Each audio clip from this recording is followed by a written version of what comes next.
Hello, and welcome to Fusion Writing, where building character meets creating structure.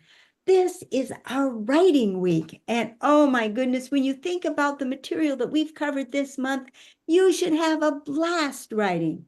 Well, I'm going to turn it right over to Victoria because I can't wait to hear what she has to say.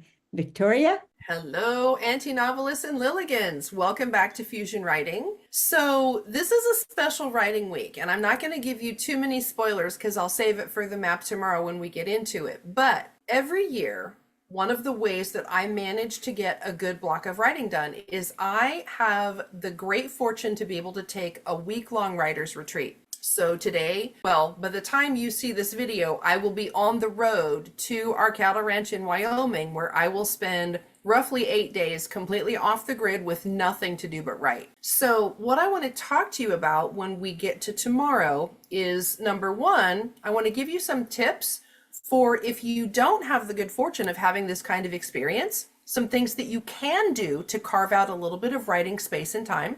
And number two, some ideas for what you can do with that time.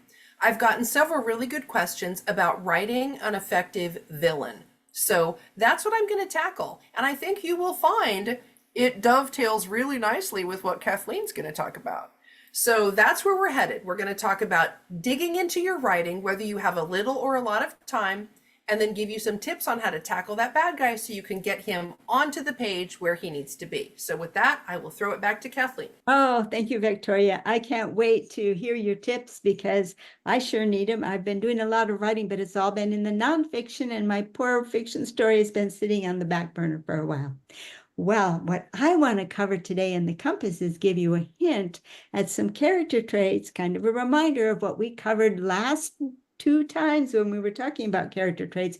Perfect setting for your villain. One was those sociability character traits that has everything from the expression your villain wears on his face all the way to whether he treats people with kindness, superficially, or deliberate cruelty. We're going to get to go into those a bit tomorrow. And of course, the last one we covered was power. Oh, and don't our villains love it? So we will take a look at the character traits we studied this month, but looking at them from the standpoint of the bad guy. So join us tomorrow for the map when we get into greater detail. Anything to add, Victoria? Nope, I can't wait. It's going to be awesome. Let's go do some bad guys. All right. See you tomorrow.